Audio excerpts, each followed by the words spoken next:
हाँ जी स्टूडेंट्स, अज असी करांगे अध्यापकों लई सिक्ख्या मनोविग्यान की लोड़ ते महत्व। जिहड़ा सिक्ख्या मनोविग्यान आ अध्यापकों लई क्यों जरूरी आ। स्कूल के अध्यापक नूं अपने अध्यापक का कारज करते हुए कई समस्यावां का सामना करना पैंदा है।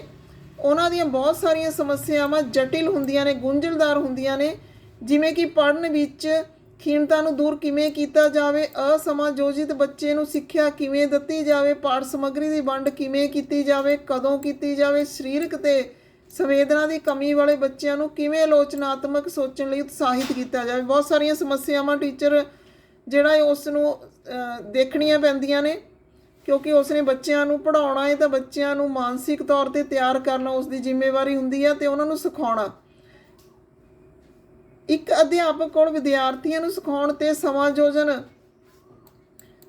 करन दियां लोड़ींदियां कुशलतावां होणीਆਂ ਚਾਹੀਦੀਆਂ ने, ਤਾਂ ही ਉਹ ਜਿਹੜਾ ਇਹ मनोविग्यानक ढंग नाल बच्चों नाल जुड़ सकता है, विद्यार्थियों नाल जुड़ सकता है तो उन्होंने पढ़न लई जां काम करन लई तैयार कर सकता है, ਤਾਂ ਜੋ ਉਹਨਾਂ ਦੀਆਂ ਤਕਲੀਫਾਂ ਨੂੰ ਲੱਭ ਕੇ ਸਮੱਸਿਆਵਾਂ ਦੀ ਖੋਜਾਂ ਦਾ ਸਮਾਧਾਨ ਕਰ ਸਕੇ।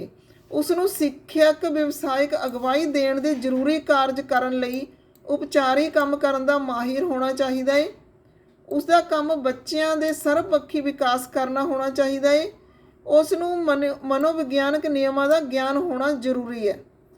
ਫਿਰ ਅਧਿਆਪਕ ਨੂੰ ਆਪਣੇ ਵਿਸ਼ੇ ਦੀ ਪੂਰੀ ਜਾਣਕਾਰੀ ਤੋਂ ਬਿਨਾਂ बच्चे दियां योग्यतावां, रुचियां, आशावां आदि का ज्ञान भी होना जरूरी है, जो व्यवहार नूं सुधारन लई उसदे बारे समुचा ज्ञान प्राप्त करना जरूरी है। ज्ञान अध्यापकों नूं सिक्ख्या मनोविग्यान के अध्ययन तो ही प्राप्त हो सकता है। तो मनोविग्यान जिहड़ा है वो अध्यापकों लई हेठ लिखे पक्षां तो सहाई हो सकता है। किवें? नंबर 1 ते व्यवहारिक बदलाव। सिक्ख्या व्यवहारिक बदलाव लैके आउंदी आ। मनोविग्यान का संबंध व्यवहारिक बदलावां नाल जो सिक्ख्या की प्रक्रिया राही लिआंदे जांदे ने। सिक्ख्या का ते मनोविग्यान का एक दूजे नाल डूंगा संबंध आ। दोवें ही व्यक्ति नूं अपना विशा बनाउंदे ने। सिक्ख्या द्वारा व्यवहार विच योग बदलाव लिआउणा जरूरी है ते बच्चे दीआं भावात्मक, बौद्धिक, समाजिक बनतर का अध्ययन किया जाता है। अध्यापक नूं इस संबंधी ज्ञान होना जरूरी है। फिर है विकासात्मक विशेषतावां। मनोविग्यान सिक्ख्या मनोविग्यान का अध्ययन बच्चों के विकासात्मक विशेषतावां नूं जानण की सहायता नाल करदा है। इस दे अध्ययन राही अध्यापक विकास के ਵੱਖ-ਵੱਖ पड़ावां, बालपुणे, बचपन, किशोर अवस्था विच वापरन वालियां विशेषतावां नूं समझ सकदा है।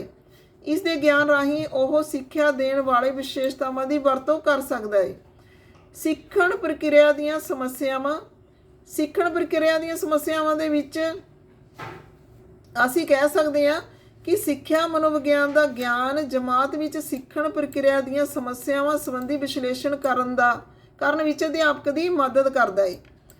ਸਿੱਖਣ ਵਿਧੀ, ਸਿੱਖਣ ਦੇ ਤਰੀਕੇ, ਸਿੱਖਣ ਦੇ ਤੱਤ ਸੰਬੰਧੀ ਅਧਿਆਪਕਾਂ ਨੂੰ ਜਾਣਕਾਰੀ ਹੁੰਦੀ ਹੈ ਤੇ ਉਹ ਆਪਣਾ ਕਾਰਜ ਸਹੀ ਢੰਗ ਨਾਲ ਕਰ ਸਕਦੇ ਨੇ। ਫਿਰ ਵਿਅਕਤੀਗਤ ਭਿੰਨਤਾਵਾਂ। सिक्ख्या मनोविग्यान का ज्ञान बच्चों विच व्यक्तिगत भिन्नतावां नूं समझण विच अध्यापक की सहायता करता है। अध्यापक जमात विचों कई विद्यार्थियों का सामना करता है जिहड़े योग्यतावां, रुचियां, रुझानां दे पक्षों एक दूजे तो ਵੱਖ ਹੁੰਦੇ ਹਨ। ਇਹ अध्यापक जिस नूं व्यक्तिगत भिन्नतावां का ज्ञान है ਉਹ विद्यार्थियों दीआं लोड़ां अनुसार अध्यापन नूं ढाल सकता है। जमात ਵਿੱਚ प्रतिभाशाली ਤੇ ਮੰਦ ਬੁੱਧੀ ਵਾਲੇ ਬੱਚਿਆਂ ਲਈ ਵੱਖ-ਵੱਖ ਪ੍ਰਕਾਰ ਦੀ ਸਿੱਖਿਆ ਦੀ ਲੋੜ ਹੁੰਦੀ ਹੈ। ਇਸ ਜ਼ਰੂਰਤ ਨੂੰ ਪੂਰਾ ਕਰਨ ਲਈ ਅਧਿਆਪਕ ਨੂੰ ਮਨੋਵਿਗਿਆਨ ਦਾ ਗਿਆਨ ਹੋਣਾ ਬਹੁਤ ਜ਼ਰੂਰੀ ਹੈ। ਪੜਾਉਣ ਦੇ ਯੋਗ ਤੇ ਢੁਕਵੀਆਂ ਵਿਧੀਆਂ। ਸਿੱਖਿਆ ਮਨੋਵਿਗਿਆਨ ਅਧਿਆਪਕ ਨੂੰ ਪੜਾਉਣ ਦੇ ਯੋਗ ਤੇ ਢੁਕਵੀਆਂ ਵਿਧੀਆਂ ਦੀ ਵਰਤੋਂ ਕਰਨ ਦਾ ਗਿਆਨ ਦਿੰਦਾ ਹੈ। ਵਿਦਿਆਰਥੀਆਂ ਦੀ ਰੁਚੀ, ਰੁਝਾਨ, ਯੋਗਤਾ ਇਸ ਕੰਮ ਵਿੱਚ ਕਰ ਰਹੀ ਹੁੰਦੀ ਹੈ। ਸਿੱਖਿਆ ਦੀਆਂ ਨਵੀਆਂ ਵਿਧੀਆਂ ਮਨੋਵਿਗਿਆਨ ਦਾ ਆਧਾਰ ਤੇ ਬਣਾਈਆਂ ਜਾਂਦੀਆਂ ਨੇ ਜਿਹੜੇ ਬੱਚਿਆਂ ਦੀ ਮੂਲ ਪ੍ਰਵਿਰਤੀ ਨੂੰ ਮਹੱਤਵਪੂਰਨ ਬਣਾਉਂਦੀਆਂ ਨੇ।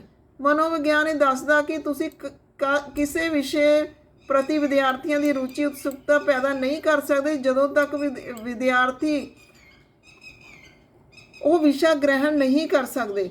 ਸਿੱਖਿਆ ਮਨੋਵਿਗਿਆਨ ਨੇ ਆਧੁਨਿਕ ਸਿੱਖਿਆ ਵਿਧੀਆਂ ਵਿੱਚ ਕ੍ਰਾਂਤੀ ਲਿਆਂਦੀ ਹੈ। ਸਿਖਲਾਈ ਜ਼ਿਆਦਾ ਵਿਗਿਆਨਕ, ਵਧੇਰੇ ਸੰਖੀ ਤੇ ਵਧੇਰੇ ਸੌਖੀ ਤੇ ਉਦੇਸ਼ ਕੇਂਦਰਿਤ ਹੋ ਗਈ ਹੈ। ਸਿੱਖਿਆ ਮਨੋਵਿਗਿਆਨ ਨੇ ਅਧਿਆਪਕ ਦੀਆਂ ਵੱਖ-ਵੱਖ ਨਵੀਆਂ ਵਿਧੀਆਂ ਦੇਖਣ ਸੁਣਨ ਸਮੱਗਰੀ ਨੂੰ ਅਪਣਾਉਣ ਵਿੱਚ ਸਹਾਇਤਾ ਕੀਤੀ ਹੈ। ਫਿਰ ਬੱਚਿਆਂ ਦੀਆਂ ਸਮੱਸਿਆਵਾਂ। ਸਿੱਖਿਆ ਮਨੋਵਿਗਿਆਨ ਦੇ ਅਧਿਐਨ ਕਾਰਨ ਜੇ ਇੱਕ ਅਧਿਆਪਕ ਬੱਚਿਆਂ ਦੀਆਂ ਸਮੱਸਿਆਵਾਂ ਦਾ ਕਾਰਨ ਸਮਝ ਜਾਂਦਾ ਹੈ ਤਾਂ ਜਿਹੜੀ ਕਲਾਸਰੂਮ ਦੇ ਵਿੱਚ ਟੀਚਿੰਗ ਆ ਉਹ ਆਸਾਨ ਹੋ ਜਾਂਦੀ ਹੈ। ਬੱਚਾ ਕੁਦਰਤੀ ਪ੍ਰੇਰਨਾਵਾਂ, ਬਿਰਤੀਆਂ, ਸੰਭਾਵਨਾਵਾਂ ਤੇ ਰਾਜ਼ੀਆਂ ਦਾ ਮਾਲਕ ਹੁੰਦਾ ਹੈ। ਉਹ ਅਧਿਆਪਕ ਜੋ ਮਨੋਵਿਗਿਆਨ ਤੋਂ ਜਾਣੂ ਹੁੰਦਾ, ਬੱਚੇ ਦੇ ਅੰਤਰਗਤ ਸੁਭਾਅ ਨੂੰ ਸਾਹਮਣੇ ਰੱਖ ਕੇ ਪੜ੍ਹਾਉਂਦਾ ਹੈ ਤਾਂ ਇੱਕ ਸਫਲ ਅਧਿਆਪਕ ਬਣ ਜਾਂਦਾ ਹੈ।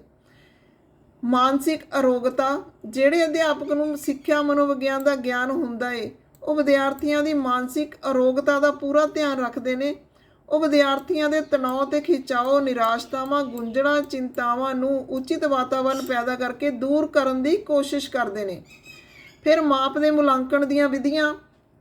ਸਿੱਖਿਆ ਮਨੋਵਿਗਿਆਨ ਅਧਿਆਪਕ ਨੂੰ ਵਿਦਿਆਰਥੀਆਂ ਦੀਆਂ ਪ੍ਰਾਪਤੀਆਂ ਦੇ ਮਾਪ ਮੁਲਾਂਕਣ ਦੀਆਂ ਠੋਸ ਵਿਧੀਆਂ ਪ੍ਰਦਾਨ ਕਰਦਾ ਹੈ। ਉਹ ਬੱਚਿਆਂ ਦੀਆਂ ਰੁਚੀਆਂ, ਯੋਗਤਾਵਾਂ, ਪ੍ਰਾਪਤੀਆਂ ਤੇ ਵਿਅਕਤੀਗਤ ਲੱਛਣਾਂ ਨੂੰ ਜਾਣਨ ਲਈ ਮਨੋਵਿਗਿਆਨਕ ਪ੍ਰੀਖਣ ਤੇ ਮਾਪਦੰਡਾਂ ਦੀ ਵਰਤੋਂ ਕਰਦਾ ਹੈ।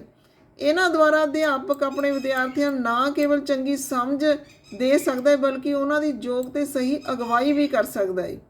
ਇਹਨਾਂ ਪ੍ਰੀਖਣਾਂ ਦੁਆਰਾ ਹੀ ਅਧਿਆਪਕ ਨੂੰ ਵਿਦਿਆਰਥੀਆਂ ਦੇ ਰੁਝਾਨ ਤੇ ਪ੍ਰਾਪਤੀ ਦਾ ਗਿਆਨ ਹੁੰਦਾ ਹੈ। ਤਾਂ ਇਸ ਲਈ ਕਹਿ ਸਕਦੇ ਹਾਂ ਮਾਪ ਤੇ ਮੁਲਾਂਕਣ ਵਿਧੀਆਂ ਨੇ ਜਿਹੜੀਆਂ ਉਹ ਮਨੋਵਿਗਿਆਨ ਦੀਆਂ ਉਹ ਵੀ ਅਧਿਆਪਕ ਲਈ ਸਹਾਈ ਹੁੰਦੀਆਂ ਨੇ। ਫਿਰ ਸਮੂਹ ਮਨ ਦੀ ਮਹੱਤਤਾ। ਮਨੋਵਿਗਿਆਨ ਵਿਦਿਆਰਥੀਆਂ ਦੇ ਸਮੂਹ ਮਨ ਦਾ ਅਧਿਐਨ ਕਰਦਾ ਹੈ। ਅਧਿਆਪਕ ਨੂੰ ਇਹ ਗਿਆਨ ਦਿੰਦਾ ਹੈ ਕਿ ਸਮੂਹ ਜੀਵਨ ਵਿੱਚ ਇੱਕ ਵਿਅਕਤੀ ਕਿਵੇਂ ਪ੍ਰਭਾਵਿਤ ਕਰਦਾ ਹੈ। ਇਸ ਨੇ ਬੱਚਿਆਂ ਦੀ ਸਿੱਖਿਆ ਵਿੱਚ ਗਰੁੱਪ ਜਾਂ ਸਮੂਹ ਦੀ ਮਹੱਤਤਾ 'ਤੇ ਜ਼ੋਰ ਦਿੱਤਾ ਹੈ। ਫਿਰ ਅਨੁਸ਼ਾਸਨ ਦੀਆਂ ਵਿਧੀਆਂ। ਸਿੱਖਿਆ ਮਨੋਵਿਗਿਆਨ ਅਧਿਆਪਕ ਨੂੰ ਅਨੁਸ਼ਾਸਨ ਕਾਇਮ ਕਰਨ ਦੀਆਂ ਕਈ ਵਿਧੀਆਂ ਦੱਸਦਾ ਹੈ। ਇਸ ਤੋਂ ਪਤਾ ਲੱਗਦਾ ਹੈ ਅਨੁਸ਼ਾਸਨ ਗਤੀਸ਼ੀਲ, ਸਕਾਰਾਤਮਕ, ਰਚਨਾਤਮਕ ਹੋਣਾ ਚਾਹੀਦਾ ਹੈ। ਅਜਿਹਾ ਗਿਆਨ ਜਮਾਤ ਵਿੱਚ ਵਿਦਿਆਰਥੀਆਂ ਨੂੰ ਕੰਟਰੋਲ ਵਿੱਚ ਰੱਖਣ ਲਈ ਅਧਿਆਪਕਾਂ ਦੀ ਸਹਾਇਤਾ ਕਰਦਾ ਹੈ। ਫਿਰ ਪਾਠਕ੍ਰਮ ਵਿੱਚ ਸੁਧਾਰ। ਸਿੱਖਿਆ ਮਨੋਵਿਗਿਆਨ ਨੇ ਪਾਠਕ੍ਰਮ ਵਿੱਚ ਮਹੱਤਵਪੂਰਨ ਸੁਧਾਰ ਕੀਤਾ ਹੈ। ਕਿਰਿਆਤਮਕ ਪ੍ਰਭਾਵਸ਼ਾਲੀ ਹੋਣ ਲਈ ਪਾਠਕ੍ਰਮ ਮਨੋਵਿਗਿਆਨਿਕ ਸਿਧਾਂਤਾਂ ਦੇ ਆਧਾਰਿਤ ਹੋਣਾ ਚਾਹੀਦਾ ਹੈ। ਪਾਠਕ੍ਰਮ ਵਿਦਿਆਰਥੀਆਂ ਦੀਆਂ ਲੋੜਾਂ, ਰੁਚੀਆਂ, ਯੋਗਤਾਵਾਂ ਅਤੇ ਸਮਾਜ ਦੀਆਂ ਲੋੜਾਂ ਅਨੁਸਾਰ ਨਿਰਧਾਰਿਤ ਕੀਤਾ ਜਾਣਾ ਚਾਹੀਦਾ ਹੈ। ਫਿਰ ਹੈ ਸਿੱਖਿਆ ਮਨੋਵਿਗਿਆਨ ਖੇਤਰ ਵਿੱਚ ਵਰਤੋਂ।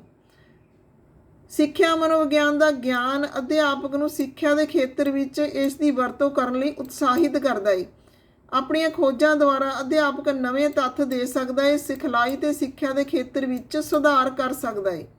ਫਿਰ ਹੈ ਆਪੇ ਦੀ ਪਹਿਚਾਣ। ਮਨੋਵਿਗਿਆਨ ਦਾ ਅਧਿਐਨ ਅਧਿਆਪਕ ਨੂੰ ਆਪਣੇ ਆਪ ਨੂੰ ਜਾਣਨ ਵਿੱਚ ਸਹਾਇਤਾ ਕਰਦਾ ਹੈ।